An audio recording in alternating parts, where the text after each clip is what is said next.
Good morning dear students. ಈ ವಿಡಿಯೋದಲ್ಲಿ ರಿಪೀಟರ್ಸ್ಗೆ good news ಹೇಳಲು ಹೋಗ್ತಾ ಇದ್ದಾನೆ ಮತ್ತು ಕಮೆಂಟ್ ಸೆಕ್ಷನಿಂದ ಕೆಲವು ಮುಖ್ಯವಾಗಿರುವಂಥ ಡೌಟ್ನ ಕ್ಲಿಯರ್ ಮಾಡ್ತಾ ಇದ್ದಾನೆ.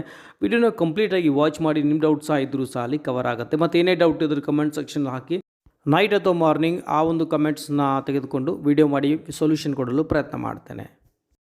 ಮೊದಲಿಗೆ ನೋಡೋಣ, ರಿಪೀಟರ್ ಪರೀಕ್ಷೆ ಅಪ್ಡೇಟ್ ಎಲ್ಲಿಗೆ ಬಂತು ಅಂತ. ನೀವೆಲ್ಲರಿಗೂ ಗೊತ್ತಿರುವ ಹಾಗೆ ಕರ್ನಾಟಕ ಸರ್ಕಾರ ಫ್ರೆಷರ್ಸ್ ವಿದ್ಯಾರ್ಥಿಗಳಿಗೆ ಪರೀಕ್ಷೆಯಿಲ್ಲದೆ ಪಾಸ್ ಮಾಡಿದೆ.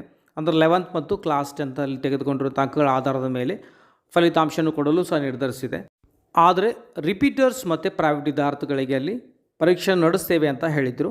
ಬಟ್ ಇನ್ನೊಂದು ಹೇಳಬೇಕು ಅಂದರೆ ಪ್ರೈವೇಟ್ ವಿದ್ಯಾರ್ಥಿಗಳಿಗೆ ಪರೀಕ್ಷೆ ಇರುತ್ತೆ. ಬಟ್ ರಿಪೀಟರ್ಸ್ ವಿದ್ಯಾರ್ಥಿಗಳಿಗೆ ಯಾವಾಗ ಹೈಕೋರ್ಟ್ ಮೆಟ್ಟಿಲು ಎತ್ತಿದಾಗ ಹೈಕೋರ್ಟ್ ಆದೇಶ ನೀಡಿದೆ, ಯಾವ ರೀತಿ ನೀವು ಫ್ರೆಷರ್ಸ್ಗೆ ಪಾಸ್ ಮಾಡಿದರು ಅದೇ ರೀತಿ ನೀವು ರಿಪೀಟರ್ಸ್ಗೂ ಕ್ಲಾಸ್ 10th ಮತ್ತು SSLC ಅಂಕಗಳನ್ನು ಪರಿಗಣಿಸಿ ನೀವು ಪಾಸ್ ಮಾಡ್ಬೋದಲ್ಲ.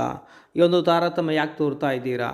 ಇದರ ಬಗ್ಗೆ ನೀವು ಸೂಕ್ತವಾದ ನಿರ್ಧಾರವನ್ನು ಜುಲೈ 5ರ ಒಳಗಡೆ ತಿಳಿಸಿ ಅಂತ ಹೈಕೋರ್ಟ್ ಗಡುವು ನೀಡಿತು. ಕರ್ನಾಟಕ ಸರ್ಕಾರ ರಿಪೀಟರ್ಸ್ ವಿದ್ಯಾರ್ಥಿಗಳಿಗೆ ಪಾಸ್ ಮಾಡಬೇಕು ಅಥವಾ ಬೇಡೋ ಅನ್ನೋದಕ್ಕಾಗಿ ಒಂದು ಶಿಕ್ಷಣ ತಜ್ಞರ ಸಮಿತಿ ರಚನೆ ಮಾಡಲಾಗಿತ್ತು. ಸೊ ಅವರಿಗೆ ಸಮಯ ಸಹ ಕೊಡಲಾಗಿತ್ತು. ಸೊ ಅದರ ಅನುಗುಣವಾಗಿ ರೀಸೆಂಟಾಗಿ ನಮಗೆ ಬಂದಿರುವಂಥ ಅಪ್ಡೇಟ್ ಏನಪ್ಪ ಅಂತಂದರೆ, ತಜ್ಞರ ಸಮಿತಿಯನ್ನು ರಚನೆ ಮಾಡಲಾಗಿತ್ತು. ಅವರು ಹೇಳಿದ್ದಾರೆ ರಿಪೀಟರ್ಸ್ಗೂ ಸಹ ಯಾವ ರೀತಿ ಫ್ರೆಷರ್ಸ್ಗೆ ಪಾಸ್ ಮಾಡಿದ್ದಾರೋ ಅದೇ ರೀತಿ ಇವರಿಗೂ ಸಹ ಪಾಸ್ ಮಾಡ್ಬೋದು ಅಂತ ತಜ್ಞರ ಸಮಿತಿ ಶಿಫಾರಸು ನೀಡಿದೆ. ಸೊ ಈಗ ನೀವು ಶಿಫಾರಸು ಮಾಡಿದರೋ ಅದನ್ನು ಈಗ ಹೈಕೋರ್ಟ್ ಮುಂದೆ ಇಡಲಾಗುತ್ತೆ. ಜುಲೈ 5ಕ್ಕೆ ಇದೆ ಅನ್ಕೋತೀನಿ. ಸೊ ಆ ಸಂದರ್ಭದಲ್ಲಿ ಒಂದು ನಿರ್ಣಯ ಬರುತ್ತೆ. ಸೊ ಬಂದಾಗೂ ಸಹ ನಿಮಗೆ ಅಪ್ಡೇಟ್ನ ನೀಡ್ತಾ ಇರ್ತಾನೆ.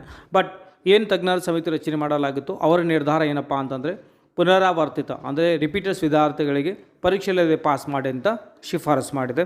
ನೋಡೋಣ, ಈಗ ಹೈಕೋರ್ಟ್ನಲ್ಲಿ ಸಹ ಇದ್ರ ಬಗ್ಗೆ ಡಿಸ್ಕಷನ್ ಆಗುತ್ತೆ. ಫೈನಲಿ ಆ ಒಂದು ನಿರ್ಧಾರ ಬಂದಾಗ ನಾನು ನಿಮಗೆ ವಿಡಿಯೋ ಮುಖಾಂತರ ತಿಳಿಸಿರ್ತೀನಿ. ವಿಡಿಯೋ ಚೆನ್ನಾಗಿ ಅನಿಸಿ ಲೈಕ್ ಮಾಡಿ ಮತ್ತು ಮ್ಯಾಕ್ಸಿಮಮ್ ಜನರಿಗೆ ದಯವಿಟ್ಟು ಶೇರ್ ಮಾಡೋದನ್ನ ಮರಿಬೇಡಿ. ಈಗ ನೋಡೋಣ, ಕಮೆಂಟ್ ಸೆಕ್ಷನಲ್ಲಿರುವಂಥ ಕೆಲ ಡೌಟ್ನ ವಿಡಿಯೋ ಮುಖಾಂತರ ತಿಳಿಸ್ತೇನೆ. ಯಾಕೆಂತಂದರೆ ರಿಪ್ಲೈ ಮಾಡೋದು ಭಾಳ ಕಷ್ಟವಾಗುತ್ತೆ ನಮಗೆ. ಸೊ ಬಟ್ ಎನಿವೇ ಇನ್ಫಾರ್ಮೇಷನ್ ಅಂತೂ ಕೊಡ್ತಾ ಇರ್ತೇನೆ. ಸೊ ನೋಡ್ಬೋದು, ಮೊದಲನೇದು 1000 ಪ್ರಶ್ನೆ ಇದೆ. Are you a student of Karnataka second PUC 2021 ಅಂತ ಇದೆ. Instead of putting I have to put S ಅಂತ, ಏನು ನೋ ಹಾಕೋದು ಎಸ್ ಅಂತ ಹಾಕಿದ್ದಾರೆ ಅಂತ ಹೇಳ್ತಾ ಇದ್ದಾರೆ. ಎನಿವೇ ಎಡಿಟಿಂಗ್ ಮಾಡೋದಕ್ಕೆ ಚಾನ್ಸ್ ಸಿಗುತ್ತಾ ಅಂತ ಕೇಳ್ತಾ ಇದ್ದಾರೆ. ನೋಡಿ, as per the KE notification ಹೇಳಬೇಕಂದ್ರೆ ಜುಲೈ 19ರಿಂದ ನಿಮಗೆ ಒಂದು ಎಡಿಟ್ ಮಾಡುವಂಥ ಆಪ್ಷನ್ ಇರುತ್ತೆ. ಬಂದ ತಕ್ಷಣ ನಾನು ಸಹ ವೀಡಿಯೋ ಮುಖಾಂತರ ಹೇಳ್ತೇನೆ. ಚಾನಲ್ಗೆ ಫಾಲೋ ಮಾಡಿ, ಭಾಳಷ್ಟು ಇನ್ಫಾರ್ಮೇಷನ್ ನಿಮಗೆ ಸಿಗ್ತಾ ಇರುತ್ತೆ. ಯಾಕೆಂದರೆ ಮಿಸ್ ಮಾಡ್ಕೊಳ್ಬೇಡಿ. ಮೊದಲು ಸಹ ಹೇಳ್ತೇನೆ, ಸೊ ನೀವು ಮೊದಲು ಹಾಕುವವರೆಗೂ ಮುಂಚೆಯೇ ಕೆಲವು ಮುಖ್ಯವಾಗಿರುವಂಥ ಕ್ರಮಗಳಂದರೆ ಹೋಮ್ವರ್ಕ್ ಮಾಡಬೇಕಂತ ಹೇಳಿದ್ದೆ. ಮಾಡದೇ ಇದ್ದರೆ ರೀತಿ ಪ್ರಾಬ್ಲಮ್ ಆಗುತ್ತೆ. ಎನಿವೇ ಎಡಿಟಿಂಗ್ ಆಪ್ಷನ್ ಬಿಡ್ತಾರೆ, ಎಡಿಟ್ ಮಾಡ್ಕೋಬೋದು, ಯಾವುದೇ ರೀತಿ ಸಮಸ್ಯೆ ಇಲ್ಲ. ನೆಕ್ಸ್ಟ್ ಶಾರು ಅವ್ರು ಕೇಳ್ತಾ ಇದ್ದಾರೆ, ಹಾಯ್ ಸರ್, ಅಂದರೆ ಅವರು KCET ಅಪ್ಲೈ ಮಾಡಿದಾಗ ಐ ಥಿಂಕ್ ಇನ್ಕಮ್ ಸರ್ಟಿಫಿಕೇಟ್ ಅಕ್ಟೋಬರ್ವರೆಗೆ ಅವರಿಗೆ ವ್ಯಾಲಿಡಿಟಿ ಇದೆ. ಆ ಕಡೆಯಿಂದ ನೋ ಅಂತ ಹಾಕಿದ್ದಾರೆ ಅನ್ಕೋತೀನಿ. ಈಗ ಏನೋ ಇನ್ಕಮ್ ಸರ್ಟಿಫಿಕೇಟ್ ರಿನ್ಯೂವಲ್ ಮಾಡಬೇಕಂತ ಹೇಳ್ತಾ ಇದ್ದಾರೆ ಅಂತ ಹೇಳಿದ್ದಾರೆ. ಸೊ ಒಟ್ಟಲ್ಲಿ ಐ ಥಿಂಕ್ ಇಲ್ಲೇನೋ ಒಂದು ಅಪ್ಲಿಕೇಶನ್ ಹಾಕುವಾಗ ಒಂದು ಸಮಸ್ಯೆ ಅಂದರೆ ಪ್ರಾಬ್ಲಮ್ ಮಾಡಿದ್ದಾರೆ, ಮಿಸ್ಟೇಕ್ ಮಾಡಿದ್ದಾರೆ. ಏನು ಮಾಡಬೇಕು ಅಂತ ಕೇಳ್ತಾ ಇದ್ದಾರೆ. ಸೊ ವೆಯ್ಟ್ ಮಾಡಿ, ಜುಲೈ 19ಗೆ ನಿಮಗೆ ಎಡಿಟಿಂಗ್ ಆಪ್ಷನ್ ಬಿಡ್ತಾರೆ. ದಯವಿಟ್ಟು ಎಡಿಟ್ ಮಾಡ್ಕೊಳ್ಳಿ. ಸೊ ನಿಮ್ಗೆ ಯಾವುದೇ ಒಂದು ರಿಸರ್ವೇಷನ್ ಆಗಿರ್ಬೋದು ಅಥವಾ ಏನೇ ಮಿಸ್ಟೇಕ್ ಆದರೂ ಸರ್ ನೀವು ಅಲ್ಲಿ ಎಡಿಟ್ ಮಾಡ್ಕೊಳ್ಬೋದು. ಸಮಸ್ಯೆ ಇಲ್ಲ. ಆ್ಯಕ್ಚುಲಿ ಎಂಟೈರ್ ಅಪ್ಲಿಕೇಶನ್ ಫಾರ್ಮ್ನ ನೀವು ಮಾಡಿಫೈ ಮಾಡ್ಬೋದು, ಏನೂ ಸಮಸ್ಯೆ ಆಗೋದಿಲ್ಲ.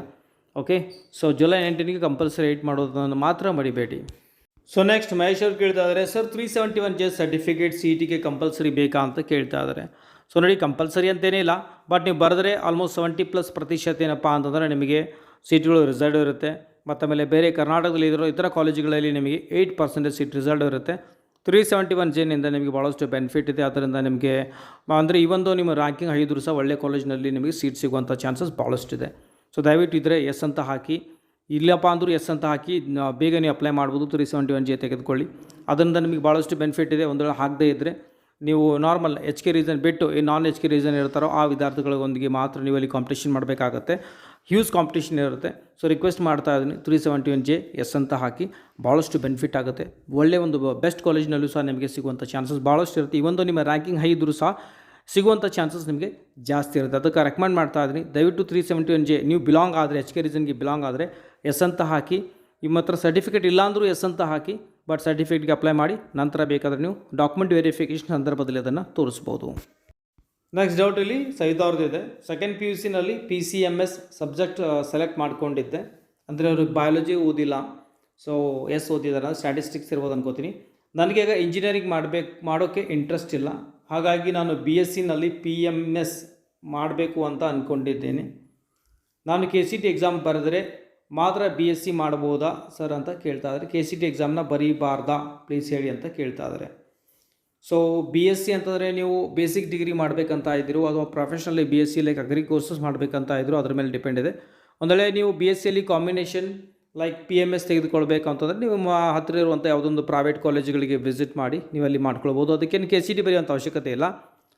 ಒಂದು ವೇಳೆ ಫಾರ್ಮಲ್ ಸೈನ್ಸ್ನಲ್ಲಿ ಮಾಡಬೇಕಾದ್ರೆ ಅಗ್ರಿ ಆಗಿರ್ಬೋದು, ಹಾರ್ಟಿಕಲ್ಚರ್, ಸೆರಿಕಲ್ಚರ್ ಆಗಿರ್ಬೋದು, ಈ ರೀತಿ ನೀವು ಮಾಡಬೇಕು ಅಂದರೆ ಕಂಪಲ್ಸರಿ ನಿಮಗೆ PCMB ಬರೀಬೇಕಾಗುತ್ತೆ. ಬಟ್ ಜನರಲ್ ಬೇಸಿಕ್ ಡಿಗ್ರಿ ಮಾಡಬೇಕಂತಂದರೆ, ಬೇಸಿಕ್ ಸೈನ್ಸ್ ಡಿಗ್ರಿ ಮಾಡಬೇಕಂತಂದರೆ ನಿಮಗೆ KCET ಬರೆಯುವಂಥ ಯಾವುದೇ ರೀತಿ ಅವಶ್ಯಕತೆ ಇರುವುದಿಲ್ಲ. ನೀವು ನಿಯರ್ ಇರುವಂಥ ಯಾವುದೇ ಒಂದು ಡಿಗ್ರಿ ಕಾಲೇಜಿಗೆ ಹೋಗಿ ನಿಮ್ಮ ಊರಲ್ಲಿ ಅಥವಾ ತಾಲೂಕು ಪ್ಲೇಸಲ್ಲಿರುವಂತಹದ್ದು ಅಥವಾ ಡಿಸ್ಟ್ರಿಕ್ಟ್ನಲ್ಲಿ ಎಲ್ಲೇ ಆಗಲಿ ನೀವು ಸಮೀಪ ಇರುವಂತಹ ಡಿಗ್ರಿ ಕಾಲೇಜಿಗೆ ವಿಸಿಟ್ ಮಾಡಿ ಆ ಕಾಂಬಿನೇಷನ್ ಇದ್ದರೆ ನೀವು ಡೈರೆಕ್ಟಾಗಿ ಮಾಡ್ಬೋದು. ಕರ್ನಾಟಕ CET ಬರೀಬೇಕಂತ ಯಾವುದೇ ರೀತಿ ಅವಶ್ಯಕತೆ ಇರುವುದಿಲ್ಲ. ನೆಕ್ಸ್ಟ್ ಡೌಟ್ ಇಲ್ಲಿ ಯಶಸ್ ಅವರು ಕೇಳ್ತಾ ಇದ್ದಾರೆ. ಅವ್ರು KCET ಅಪ್ಲಿಕೇಶನ್ ಫಾರ್ಮ್ ಹಾಕಿದ್ದಾರೆ, ಪ್ರಾಕ್ಟಿಕಲ್ ಎಕ್ಸಾಮ್ ಅಂತ ಇದ್ದರೆ ಐ ಥಿಂಕ್ ಎಸ್ ಅಂತ ಹಾಕಿದ್ದಾರೆ. ಅವರು ಎಕ್ಸಾಮ್ ಬರದೇ ಇದ್ರೆ ನಡೀತಾ ಅಂತ ಕೇಳ್ತಾ ಇದ್ದಾರೆ. ನೀವು ಎಸ್ ಅಂತ ಹಾಕಿದರೆ ಎಕ್ಸಾಮ್ ಬರದೇ ಇದ್ದರೆ ಯಾವುದೇ ರೀತಿ ಸಮಸ್ಯೆ ಆಗೋದಿಲ್ಲ. ಎಕ್ಸಾಮ್ ಬರದೇ ಇದ್ದರೆ ಏನಪ್ಪ ಅಂದರೆ ಪ್ರಾಕ್ಟಿಕಲ್ ರ್ಯಾಂಕಿಂಗ್ ನಿಮಗೆ ಬರೋದಿಲ್ಲ. ಬಟ್ ನಿಮಗೆ ಫಾರ್ಮಲ್ ಸೈನ್ಸ್ ಸೆಂಟರ್ ಹೇಳಬೇಕು ಅಂತಂದರೆ PCMB ಬರೆದಿರ್ತೀರ KCET ಎಕ್ಸಾಮ್ನಲ್ಲಿ ಬರೆದ್ರೆ ಅಲ್ಲಿ ನಿಮಗೆ ಜನರಲ್ ರ್ಯಾಂಕಿಂಗ್ ಒಂದು ಸಿಗುತ್ತೆ. ಓಕೆ, ಸೊ BSc ಒಂದು ಇದು ಫಾರ್ಮಲ್ ಸೈನ್ಸ್ ರ್ಯಾಂಕಿಂಗ್ ಅಂತ ಸಿಗುತ್ತೆ. ಪ್ರಾಕ್ಟಿಕಲ್ ಬರೆದ್ರೆ ಪ್ರಾಕ್ಟಿಕಲ್ ರ್ಯಾಂಕಿಂಗ್ ಸಿಗುತ್ತೆ. ಪ್ರಾಕ್ಟಿಕಲ್ ಎಕ್ಸಾಮ್ ಬರೆದಿದ್ದಾರೆ ಪ್ರಾಕ್ಟಿಕಲ್ ರ್ಯಾಂಕಿಂಗ್ ಏನು ಬರೋದಿಲ್ಲ. ಬಟ್ ಫಾರ್ಮಲ್ ಸೈನ್ಸ್ ರ್ಯಾಂಕಿಂಗ್ ಬರುತ್ತೆ. ಅದರ ಅಂಡರ್ ನೀವು ಬೇಕಾದರೆ ಅಗ್ರಿ ತೆಗೆದುಕೊಳ್ಬೋದು, ಸೆರಿಕಲ್ಚರ್, ಹಾರ್ಟಿಕಲ್ಚರ್, ಫಾರೆಸ್ಟ್ರಿ ಈ ಥರ ಎಲ್ಲ ಕೋರ್ಸ್ಗಳನ್ನು ತೆಗೆದುಕೊಳ್ಬೋದು. ಪ್ರಾಕ್ಟಿಕಲ್ ಬರೆದ್ರೆ ನಿಮಗೆ 50% ಸೀಟ್ಗಳು ರಿಸರ್ವ್ ಇರುತ್ತೆ, ನಿಮಗೆ ಬೆನಿಫಿಟ್ ಆಗುತ್ತೆ ಅನ್ಬೋದು. ಒಂದು ವೇಳೆ ನೀವು ಅಲ್ಲಿ ಬಿಲಾಂಗ್ ಆಗದೇ ಇದ್ದರೆ ಬರೆಯುವಂಥ ಮೀನ್ಸ್ ಬರೆಯೋಕ್ಕಾಗೋದಿಲ್ಲ. ಓಕೆ, ಒಟ್ಟಾಗಿ ನೀವು ಪ್ರಾಕ್ಟಿಕಲ್ ಬರೀದೇ ಇದ್ದರೂ ಸಹ ನೀವು ಇದು ಫಾರ್ಮಲ್ ಸೈನ್ಸ್ ಸೆಂಟರ್ ನೀವು ಅಗ್ರಿ ಆಗಿರ್ಬೋದು, ಸೆರಿಕಲ್ಚರ್, ಫಾರೆಸ್ಟ್ರಿ ಆಗಿರ್ಬೋದು, ಹಾರ್ಟಿಕಲ್ಚರ್ ಎಲ್ಲ ಕೋರ್ಸ್ಗಳನ್ನು ನೀವು ಮಾಡ್ಬೋದು. ಯಾವುದೇ ರೀತಿ ಸಮಸ್ಯೆ ಇರೋದಿಲ್ಲ. ಬಟ್ ನಿಮ್ಮ ರ್ಯಾಂಕಿಂಗ್ ಒಳ್ಳೇದು ಬಂದರೆ, ಚೆನ್ನಾಗಿ ಬಂದರೆ ನಿಮಗೆ ಈಸಿಲಿ ಸಿಗುತ್ತೆ. ಇಲ್ಲದೇ ಇದಪ್ಪ ಅಂದರೆ ಭಾಳಷ್ಟು ಕಾಂಪಿಟೇಷನ್ ಇರುತ್ತೆ. ಬಟ್ ಪ್ರಾಕ್ಟಿಕಲ್ ಬರೆದ್ರೆ ನಿಮಗೆ ಬೆನಿಫಿಟ್ ಅನ್ಕೋತೀನಿ, ಯಾಕಂದರೆ ಪ್ಲಸ್ ಆಗುತ್ತೆ. ಸೊ ಸಿಗುವಂಥ ಪ್ರಾಬಬಿಲಿಟಿ ಜಾಸ್ತಿ ಆಗುತ್ತೆ ಅಂತ ಅನ್ಬೋದು. ಇನ್ನೊಂದು ಭಾಳ ಜನ ಕೇಳ್ತಾ ಇದ್ದಾರೆ, ಸರ್ ಈಗ ಫಾರ್ಮ್ ಸೈನ್ಸ್ ರ್ಯಾಂಕಿಂಗ್ ಬೇಕಾಯ್ತಪ್ಪ ಅಂತಂದರೆ ಏನು ಬರಿಬೇಕು? Compulsory PCMB ಬರಿಬೇಕಾಗುತ್ತೆ. PCB ಎಲ್ಲ ಮ್ಯಾಥಮೆಟಿಕ್ಸ್ ಅವಶ್ಯಕತೆ ಇರುತ್ತೆ.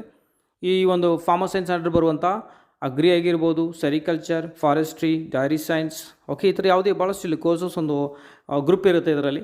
ಸೊ ಇದಕ್ಕೆ ಸಂಬಂಧಪಟ್ಟ ಹಾಗೆ ನಿಮಗೆ ಕೋರ್ಸಸ್ನಲ್ಲಿ ಒಂದು ವೇಳೆ ಸೀಟ್ನ ಸೆಲೆಕ್ಟ್ ಮಾಡ್ಕೊಳ್ಬೇಕು ಅಂತಂದರೆ ಕಂಪಲ್ಸರಿ ನಿಮಗೆ PCMB ಬರೆದಾಗ ಮಾತ್ರ ರ್ಯಾಂಕಿಂಗ್ ಬರುತ್ತೆ. ಒಂದೇ ರ್ಯಾಂಕಿಂಗ್ ಬರುತ್ತೆ ಫಾರ್ಮಲ್ ಸೈನ್ಸ್ ಅಂತ. ಆ ರ್ಯಾಂಕಿಂಗ್ ಬಂದರೆ ಮಾತ್ರ ನೀವು ಇಲ್ಲಿ ಸೀಟ್ನ ಸೆಲೆಕ್ಟ್ ಮಾಡ್ಕೊಳ್ಬೋದು. Compulsory physics, chemistry, maths, biology ನಿಮಗೆ ಕರ್ನಾಟಕ CETಯಲ್ಲಿ ಬರೀಬೇಕಾಗುತ್ತೆ. ಒಂದು ಮಿಸ್ ಆದರೂ ಸಹ ನಿಮಗೆ ರ್ಯಾಂಕಿಂಗ್ ಬರೋದಿಲ್ಲ. ಇನ್ನೊಂದು ರಿಕ್ವೆಸ್ಟ್ ಇದೆ, ದಯವಿಟ್ಟು ನೀವು ನಿಮ್ಮ ಜೂನಿಯರ್ಸ್ಗೆ ಹೇಳಿ, ನಾವು PUC ಸೆಕೆಂಡ್ ಇಯರ್ಗೆ ಸಂಬಂಧಪಟ್ಟ ಹಾಗೆ ಕ್ಲಾಸ್ 11th ಬೇಸಿಕ್ನಿಂದ ಹಿಡಿದು ಸೆಕೆಂಡ್ ಇಯರ್ವರೆಗಿನ ವಿದ್ಯಾರ್ಥಿಗಳಿಗೆ ಅಲ್ಲಿ ಅಂದರೆ ಈ ಒಂದು ನಿಮ್ಮ ಏನು ಜೂನಿಯರ್ಸ್ ಇದ್ದಾರೋ ಆ ವಿದ್ಯಾರ್ಥಿಗಳಿಗೆ ಕ್ಲಾಸಸ್ ತೆಗೆದುಕೊಳ್ತಾ ಇದ್ದೇವೆ. ಸೊ ರೆಕಮೆಂಡ್ ಮಾಡಿ ಮ್ಯಾಥ್ಸ್, ಟೆಕ್ಕಿ ಅಥವಾ ಆಲ್ಫಾ ಟ್ಯೂಟರ್ಸ್ ಕಲಬುರಗಿ ಆ್ಯಪ್ನ ನೀವು ದಯವಿಟ್ಟು ರೆಫರ್ ಮಾಡಿ. ಅವರಿಗೆ ಆಲ್ರೆಡಿ ನಿಮಗೆ ಒಂದು ನಮ್ಮ ಜೊತೆ ಆಲ್ರೆಡಿ ಕಲ್ತಿರುವಂಥ ಅನುಭವ ಇರುತ್ತೆ, ದಯವಿಟ್ಟು ಅವರಿಗೆ ನೀವು ಶೇರ್ ಮಾಡಿ. ಓಕೆ, ನಾನು ತೋರಿಸ್ತಾ ಇರ್ತೇನೆ, ಈ ನಂಬರ್ನ ಅವರಿಗೆ ಫಾರ್ವರ್ಡ್ ಮಾಡಿ, ವಾಟ್ಸಪ್ ಮಾಡಿ ಅಂತೇಳಿ ಕ್ಲಾಸಸ್ಗಾಗಿ. ಮತ್ತು ಕರ್ನಾಟಕ CET ಕ್ಲಾಸಸ್ ಮತ್ತು ಇಂಟಿಗ್ರೇಟೆಡ್ ಇರುತ್ತೆ, ಸೊ ಅವರಿಗೆ ರೆಫರ್ ಮಾಡಿ. ಇದೊಂದು ಸ್ಮಾಲ್ ರಿಕ್ವೆಸ್ಟ್ ಇದೆ. ಓಕೆ, ಸೊ ಈ ವಿಡಿಯೋದಲ್ಲಿ ಇಷ್ಟೇ. ಮತ್ತು ಏನಾದರೂ ಅಪ್ಡೇಟ್ ಇದ್ದರೆ ಸಹ ನಿಮ್ಗೆ ಹೇಳಿರ್ತೇನೆ. ಮತ್ತು ಏನೇ ಡೌಟ್ ಇತ್ತು ಒಂದು ಕಮೆಂಟ್ ಸೆಕ್ಷನಲ್ಲಿ ದಯವಿಟ್ಟು ಹಾಕಿ, ಅದನ್ನು ತೆಗೆದುಕೊಂಡು ನಾನು ನಿಮಗೆ ಈವ್ನಿಂಗ್ ಅಥವಾ ಮಾರ್ನಿಂಗ್ ನಾನು ನಿಮಗೆ ಆ ಒಂದು ವಿಡಿಯೋ ಮುಖಾಂತರ ಸೊಲ್ಯೂಷನ್ ಕೊಡಲು ಪ್ರಯತ್ನ ಮಾಡ್ತೇನೆ. ಈ ವಿಡಿಯೋದಲ್ಲಿ ಇಷ್ಟೇ. ಮತ್ತೊಂದು ಅಪ್ಡೇಟ್ನೊಂದಿಗೆ, ಅಲ್ಲಿವರೆಗೂ take care and have a nice day. Bye.